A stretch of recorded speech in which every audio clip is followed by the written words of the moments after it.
Story 1. Think about the time in your life when you were the most anxious, before a test, getting married, or any other significant event. Now imagine you're sitting around watching TV when, completely out of nowhere, you suddenly start feeling that level of anxiety for no reason. Your mind begins to search for what scared you, but it can't identify anything, causing your anxiety to build up. During this time, you may not realize you are hyperventilating. As a result, you feel lightheaded and dizzy, and you start to think you are about to die. All of this happens in just a few seconds. Story 2. For me, it was a massive surge of adrenaline, and I felt like I couldn't get enough oxygen. Came out of nowhere and felt like impending doom. I thought I might be dying, but 15 minutes later, I was fine. Story 3. Rapid heartbeat, shortness of breath, dizziness, sweating, nausea, chest pain, trembling, and tingling sensations. Fear, anxiety, feeling overwhelmed, a sense of impending doom, and a feeling of detachment from reality. An urge to escape or flee the situation and difficulty concentrating. Story 4. Heart palpitations, anxious sweating, dry mouth, tunnel vision, shortness of breath, tremors. These are just a few of the physiological symptoms, and they do not fully capture the reality of the situation. Your thoughts race at a rapid pace. Your heart feels like it is going to explode. Your vision narrows. You may or may not lose consciousness. It depends on how severe it becomes. You experience a sense of impending doom, akin to having intimate knowledge of your own death while being powerless to escape it, observing every painful moment. You might snap at others, lash out, weep, scream, or do all of the above. Yet, this still does not encompass the reality of the situation. Words often fail when pure emotion takes control. Adrenaline can be overwhelming. Medication may provide temporary relief during an attack and assist in managing physiological symptoms over the long term, but it does not eliminate the problem entirely. It is something you live with, learning to identify triggers and either avoid them or undergo extensive therapy and treatment to address the underlying issue, which may or may not be effective. It is a difficult experience. Story 5. Imagine your brain firing a million thoughts a second. Try to unscramble it while you feel your chest constrict. You can barely breathe and might even think you are having a heart attack. Your breathing is rapid. You are hyperventilating and cannot control it. You curl up into a ball. Everything is happening so quickly. You cannot calm down, but you want to.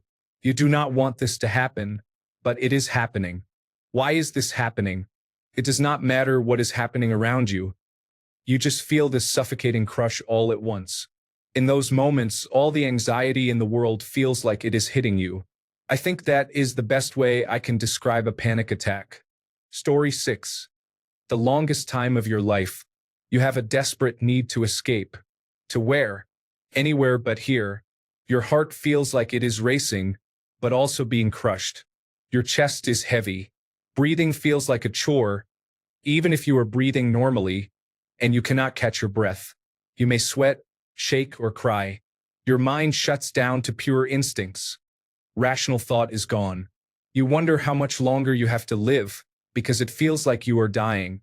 Story 7. It feels, at least for me, like I'm falling asleep, and then I get woken up with a sudden jolt. It's never fun, and the only thing I can think to do when I'm having one is to focus on what's in front of me and worry about it later. There's a time to freak out, but not now. It has taken a few years to reach this point. Story 8. This will vary from person to person and in severity. But in general, they progress like this. Your heart starts pounding in your chest. As it gets worse, the person might feel pain in their chest, leading them to think they may be having a heart attack. Your breathing rapidly increases, and it feels like you can't catch your breath. Dissociation may occur, causing your hearing to become muffled and your vision to either blur at the edges or go black. Muscle tremors and/or weakness may arise as your body enters an emergency state, and you may lose fine motor control. Nausea is an optional symptom. If you experience it, you may feel the need to violently expel everything you've eaten. You may feel like you are dying, and it wouldn't be surprising if you felt you were about to pass away. You may pass out, and it won't be like they portray in books or movies. You will just switch off.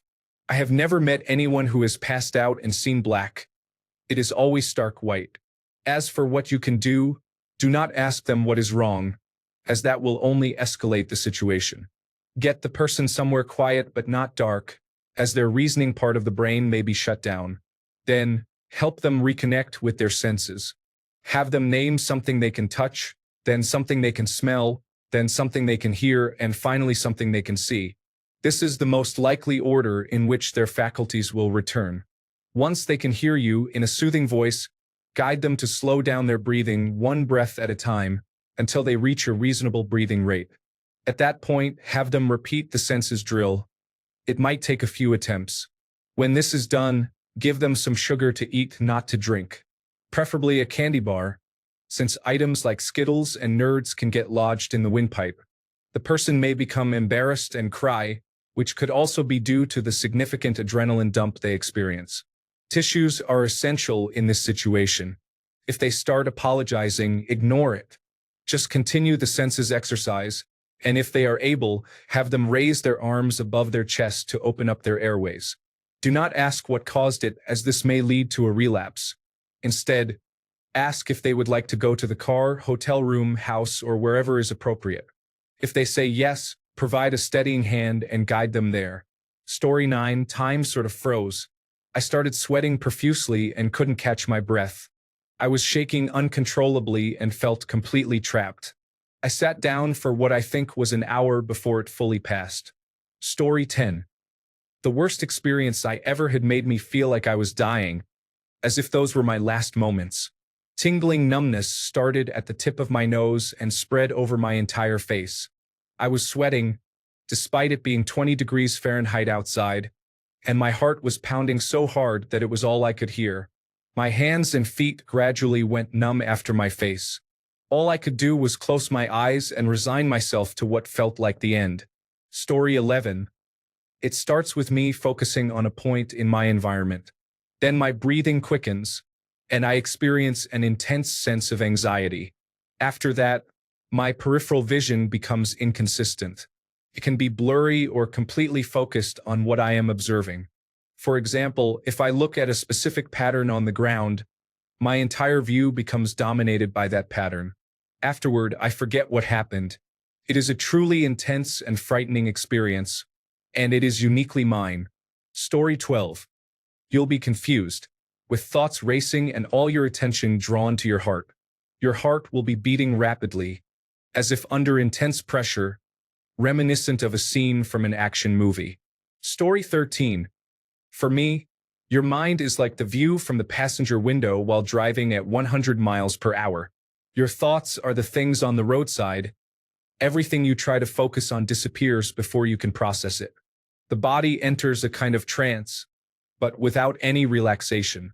Your breathing and heart feel as though they are controlled by an external force, constantly increasing the pressure to a point that it feels life-threatening. Story 14. I thought I was having a heart attack. I was sure I was about to die. I had never experienced anxiety or a panic attack before. It was in response to a bad medical diagnosis, and it just came at me. I couldn't function at all. My heart rate was 120 while lying in bed, and I couldn't get it under control. I thought my heart was going to stop any minute, and it went on for hours like that. I told my wife repeatedly that I thought I was dying and needed an ambulance. I felt better when I wasn't alone, but when I was, the only thing that seemed to help was playing music from games I loved as a kid, allowing that nostalgic feeling to counter the panic. Panic attacks are incredibly challenging. I had never experienced one before or since, but those 2 or 3 days of recurring panic attacks were absolute hell and completely changed my outlook on people dealing with mental health issues. Engaging in activities helped a bit. Even though it felt like I couldn't do anything at all and wasn't functioning, my wife took me out to buy a few things. At times, that felt overwhelming too, and I couldn't wait to get home because I felt like I was on the edge of a breakdown. However, when my mind was idle, that was when the panic and dread took over. Story 15. I have a panic disorder, so these episodes happen weekly for me. Feels like everything is too loud. My thoughts are loud and racing, and I can't grasp a single one. I tend to hold on to something because I feel dizzy and can't breathe from hyperventilating. My heart beats so fast it feels like it's going to explode out of my chest. I sometimes feel like I'm floating and can't get back to myself. I'm typically nauseous afterward because of the churning in my stomach. Here is some advice that works for me. Besides writing it out, something that helps calm me is the sensory method. I name something I can see, something I can touch, something I can smell, something I can taste, and something I can hear. It's essential in those moments to ground myself. And one of the best ways I've found to do so is by assessing my surroundings and using my senses to reconnect with my body. Story 16. I had won the morning before my undergraduate dissertation was due when I realized I wasn't going to finish on time. Physically, I felt my heart racing, beating so hard that it wouldn't stop. I also had a strange sensation in my arms, like I was being injected with something, feeling a rush in my veins. It was hard to explain. Psychologically, all I felt was doom, as if this was somehow the end. Rationally, I knew I probably wasn't going to die, but that aspect of my mind was completely overruled by an overwhelming sense of danger and fear. I had to get the only other person on my floor of the library to call for an ambulance. I managed to make my way down to the entrance and waited for a few minutes before the paramedics arrived. When they checked me, they said my heart rate was just below the level at which they would have to take me to the hospital. I had calmed down a little by then, but I think they knew I was having a panic attack and that, as horrible as it was, I wasn't about to drop dead. They gave me time to relax, and eventually, I was able to calm down and head home. Calling an ambulance turned out to be the right decision, as it appeared to convince my teachers that I needed an extension on my deadline. This was during a time of increased awareness of the pressure placed on students, and I don't think they wanted to be seen as punitive toward a student who experienced a panic attack on the day of submission. Story 17. Run 100 meters as fast as you can, then suddenly stop. Try to breathe as slowly as possible. That's what it's like. Story 18. It feels oppressive, as if you need to escape from some mortal danger, but you can't because the danger is coming from within. You feel that something is going terribly wrong inside your body, and you have no idea what it is. The first time it happened, I thought I was having a heart attack. Story 19. Aside from the issue of not breathing and the racing heartbeat, I haven't seen anyone mention how cold it is. Quite literally, because the blood is rushing to your head, the rest of your body gets very cold. The pins and needles start in your fingers first and then they travel upward, but the scary part is when you no longer feel it. You don't feel your own body at all and only have a narrow tunnel vision covered in black spots. It's more exhausting than anything I've ever experienced. I used to have these episodes every other day as a teenager, and I don't miss them. But the sleep I would get after one was something else. Story 20. A massive surge of adrenaline and an overwhelming need to escape. I experienced this during an EasyJet flight as we were boarding. I am claustrophobic and was hemmed in on all sides, with bags in my face and people everywhere, with no line of sight to freedom. It was the scariest feeling of losing control I have ever felt. At that moment, I would have punched and stamped on every person in that aisle to get out of that situation. It was an utterly uncontrollable feeling. People screaming at you to calm down are often the first ones in the way to the exit. Story 21. There's a bit of a range to it. I had a mild experience when I was talking to a new coworker in the back while the only other coworker was finishing in the front. We were chatting, and she said something I thought was a joke, so I played along. Turned out she wasn't joking, and she took me seriously, which really confused me. This, combined with my anxiety about talking to new people, caused me to completely freeze up. I kept trying to talk but couldn't, and the more I tried, the more I felt myself getting warmer and more self-aware. I could feel the blood rushing to my head, my legs getting weak, and my vision becoming blurry. It turned into a feedback loop. I managed to calm myself down, but it made things awkward between us. I definitely don't recommend it. Story 22. Have you ever jumped into a pool without knowing how deep it is, and you can't touch the bottom to push yourself up? You try to reach the surface, but it feels like it's taking forever. Story 23. I experience panic attacks internally. Outside, I look fine, but I enter a complete state of fear and dissociation. I can't think clearly, and my insides feel like they are vibrating. Story 24. The first thought is that you are dying. Your heart beats so fast that it can be painful, to the point where you feel like you are having a heart attack. You cannot breathe, and I almost start blacking out because I am blinded by panic. Story 25. For me, I experience these feelings when I think about dying too much. It's difficult to get my mind to stop fixating on that, which leads to panic. I hyperventilate, shake, and scream. I have cried uncontrollably because of it.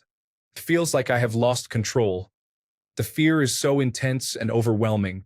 Usually, I can manage to ground myself, but the last episode one had was incredibly intense, and I was driving at the time. I pulled over, screamed, punched the steering wheel, and cried until it hurt. Then I hyperventilated for about 10 minutes before I finally calmed down. It's awful. Story 26. The first time I thought it was a heart attack. It feels milder now, kind of like a sense of impending doom. I experience shortness of breath and feel like I might die if I don't do something, but I am unsure of what to do. Story 27. You feel like you are walking towards a very long tunnel. The light is far and unreachable. Your breath is short, your ears are ringing, and nothing around you is registering. Story 28. My one and only panic attack woke me up. I was sleeping and suddenly woke up, unable to breathe. I was gasping for air for what felt like forever. I went to the hospital, stayed for the rest of the night, and had tests, but nothing was wrong. It was attributed to a panic attack caused by stress and worry. I literally could not breathe. Story 29. My first panic attack occurred while I was watching Terminator Genesis in the theater. I noticed, for some reason, that I was short of breath and my heart was racing. Suddenly, I felt a jolt of fear, and my heart started pounding as if it were trying to escape my chest. I seriously thought this was the beginning of a heart attack. I left the theater and went to the emergency room, where I waited for 8 hours for them to tell me I was fine. My second panic attack happened when I was connected to a polygraph for a job interview. It's probably clear that I didn't get that job. Story 30. My first seizure felt like someone tied a tourniquet on my left arm. It was an incredibly tight sensation, and the rest of the experience was mostly my racing thoughts until I could calm them down and breathe normally again. During the second seizure, I didn't know what was happening. I just felt unwell. I thought I was having a stroke because I couldn't coordinate my hands.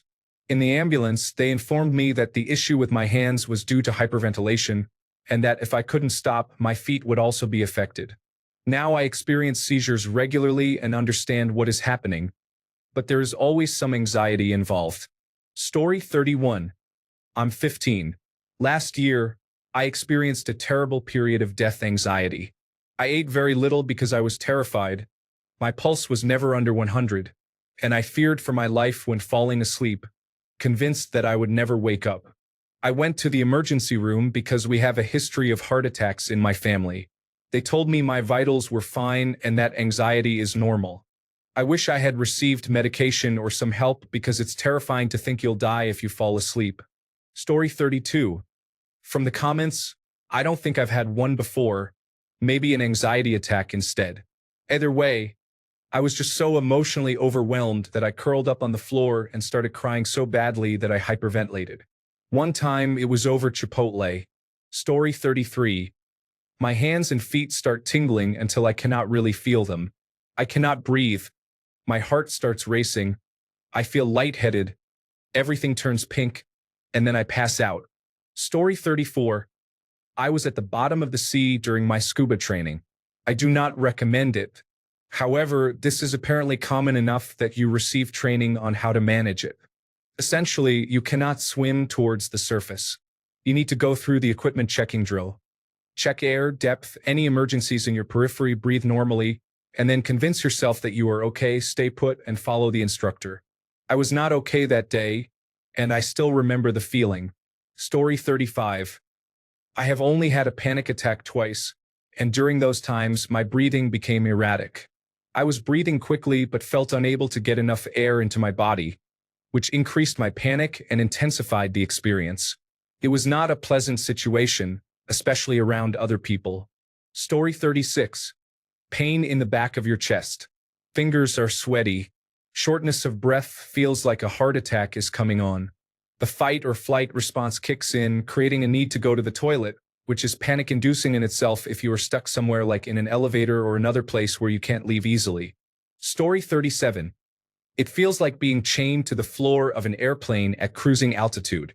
You understand that you are at cruising altitude because the pilot said so. The pilot doesn't exist, but you are still on the plane. There is nothing you can do about it. Story 38. It feels like you are so conscious of everything around you that you are completely oblivious. You are breathing too much and too fast to get any oxygen, and you feel as though you are in the very center of the universe, but you are not supposed to be. Story 39. It feels like I am in a tunnel with extremely bright lights. The sound is echoing, and my heart feels like it is going to burst as my heart rate hits around 160 beats per minute. I cannot think rationally, and paranoia tends to set in. Story 40. Bad experiences for me. No matter how much I breathe in, it's never enough oxygen, and it feels like my brain is collapsing in on itself. My heart pounds so fast and hard that I'm worried it might explode. These symptoms feed off each other in a vicious cycle. If it goes on long enough, hyperventilating and shaking send my nerves into overdrive, causing pins and needles in my face and hands, followed by numbness in my arms and legs. My vision gets blurry, and sometimes it starts to darken at the edges, resembling a vignette-style photograph. Sometimes it's just incessant crying and hyperventilating. Sometimes it's just shaking. Sometimes it's just sensory overload. Other times it's a deep nausea coupled with dizziness and shaking. Story 41. I experience nocturnal panic attacks.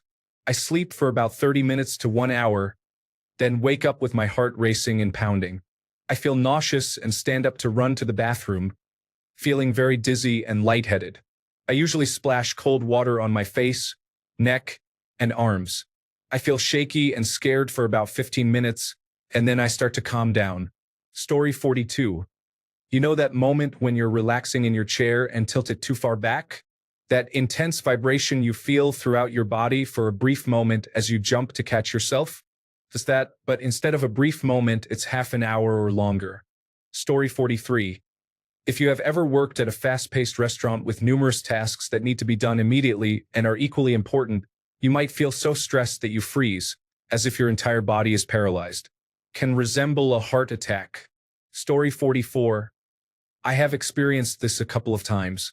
Initially, I feel flustered, then I get a heavy feeling in my chest, as many people have mentioned. I need to leave wherever I am. One day, while driving to work before my last job, the thought of going there overwhelmed me. I turned down a dirt road away from work, found a tree to sit under, and drank my coffee to calm down. Once I had calmed down, I realized where I was. I know the area well. I was over 20 kilometers from the nearest paved road, completely in the middle of nowhere. I thought I had only driven a few minutes before stopping, but it actually took me around 45 minutes to get back to where I had turned off. Story 45. It's awful. I experienced it once while driving to move to a new state. My breathing became shallow and quick. My vision was going dark, and I felt like I was about to pass out. But I had to fight it because I was driving and had just started my journey in a caravan. I didn't want to stop. Looking back now, I should have pulled over, but hindsight is 20/20. Fighting the fading vision was such a strange experience. I ended up calling my mom, who talked about anything random to distract me from the big, new, scary move. It's not something anyone should want to experience. Story 46. Like you're suffocating even though you're hyperventilating, with blurry vision, numbness, or tingling sensations in your extremities. It feels as if something heavy is on your chest, and you sense that something very bad is happening or about to happen. Story 47. Everyone has described it eloquently. Walls are closing in on you. You can't breathe. Feels like you're dying. Story 48. It's absolutely terrifying. I had quite a few episodes, and it always felt like I was dying. My heart raced, and every inch of my body screamed, "Run!" I was convinced this was the end. It got a little better after I was diagnosed, and now I'm finished with therapy. I no longer experience panic attacks. So please, if you suffer from this, seek help if you can. Story 49. The way I describe it as someone with a panic disorder is like a game over screen in a video game. You cannot imagine an alternative to, in my case most of the time, leaving, getting somewhere safe, or taking medication to sedate you. If there were an alternative, it would be no longer being conscious. I don't always cry during my panic attacks, but I do afterwards. In the moment, I am a pure ball of raw, stinging energy that will simultaneously do everything and nothing to feel better. Story 50. It feels like being in a coffin. Everything closes in, making it hard to breathe and understand your surroundings, while your mind races. Some individuals may become hysterical and scream or sob. In any case, it is not enjoyable and I do not recommend it. Story 51.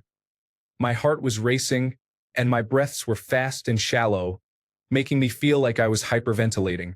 My chest felt tight, and there was an overwhelming sense of immediate dread and panic. I couldn't sit still and had to walk around. It felt like everything was closing in around me. Story 52. Imagine the moment when you felt the most horrified. An accident, a violent attack, or knowing your loved one is dead. A panic attack is when you experience this intense fear, the worst your body can produce, seemingly without reason. In my case, I feel it almost every day. Story 53. You are paralyzed with pure fear, the kind of fear that envelopes every sense of your being. It is fear made manifest. You cannot escape it, and you are convinced that no matter what avoidance action you take, you are doomed. Story 54. My hands would start to shake, and I would have trouble breathing. It used to happen to me in the mornings on the way to work. That is how badly I did not want to go to that stressful place. Story 55. Particularly severe episodes can feel like a full heart attack, complete with an ambulance ride to the emergency room. Milder episodes feel like a runaway mind, where fight or flight responses trigger waves of a racing heart, intrusive thoughts, and an overwhelming urge to do something, anything, to make those feelings stop. For anyone else who experiences this often, consider trying gabapentin along with an antidepressant. It has completely changed my life. It's a miracle drug. Story 56. It can feel like regular panic, as if you're drowning, or it can feel like someone drugged your drink without telling you. Suddenly, you feel weird. Things look strange, you hear chirps and buzzes, you feel freezing cold on a hot day, and talking brings on another wave. Story 57. The worst panic attack I experienced felt like a build-up. I began to feel my heart rapidly beating, my chest hurt, and I had a dull pain in my left arm. With my medical background, I thought I was having a heart attack.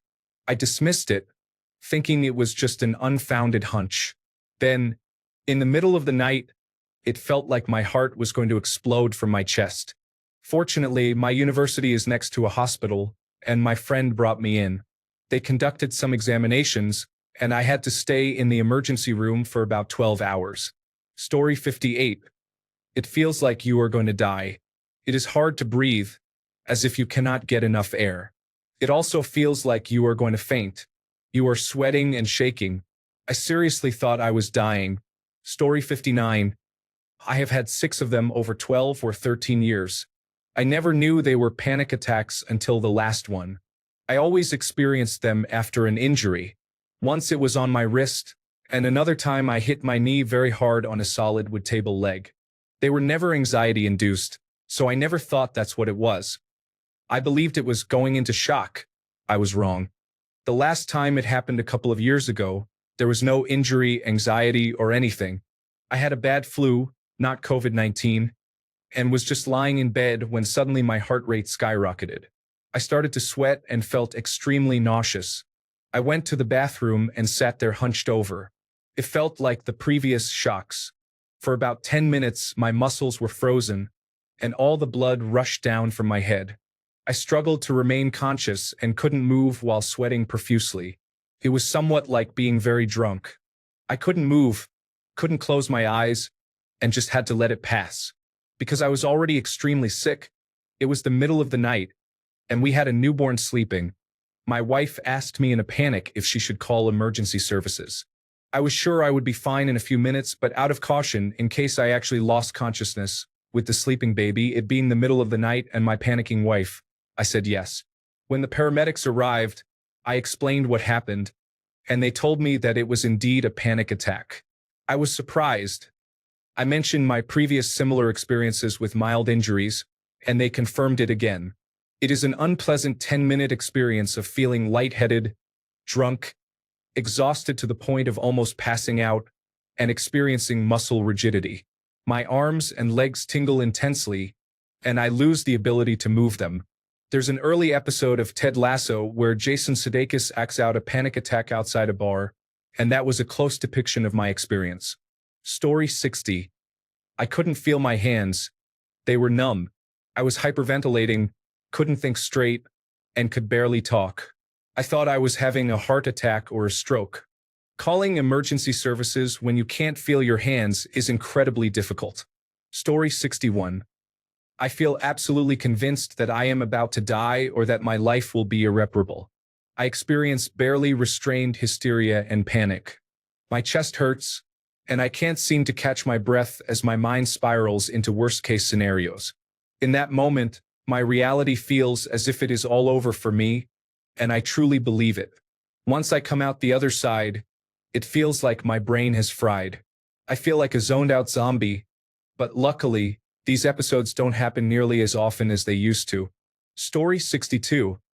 Imagine thinking, I can't breathe. I'm going to pass out. I'm going to lose control. I'm going to throw up. I'm having a heart attack. While you're thinking those things, this is what your body is doing at the same time.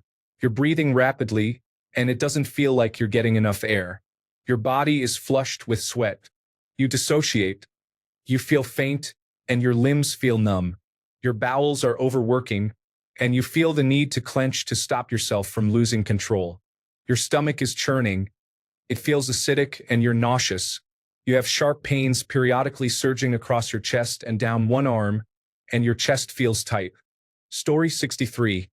Cold sweat, heart pounding, feeling a little dizzy, and part of my face felt numb. I thought I was having a stroke or a heart attack. I called emergency services and everything checked out well in the emergency room. I had a long talk with the cardiologist who pretty much said I need to calm down. Story 64. Apart from feeling like you are having a panic attack, you feel as though you are in a tiny room with not enough air.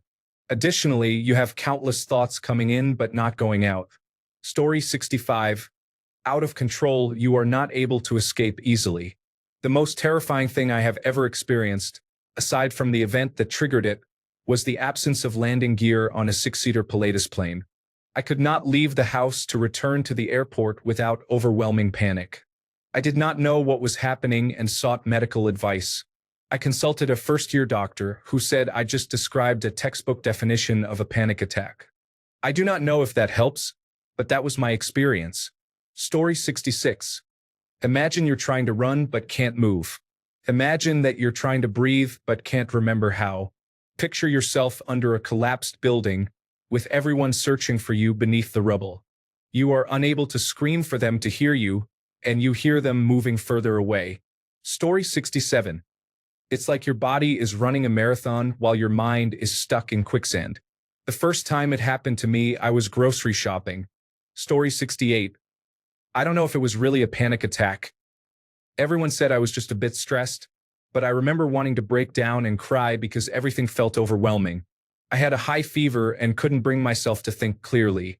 It's just hell in general, and I think we can all agree on that. Story 69. Have you ever laid on your arm before? Did your arm not get any blood flow? Then when it does, you can feel the blood rushing back in. Imagine that sensation, but throughout your whole body. I couldn't breathe. I started crying and couldn't see anything. Felt like everything went dark. I also couldn't control my own mind.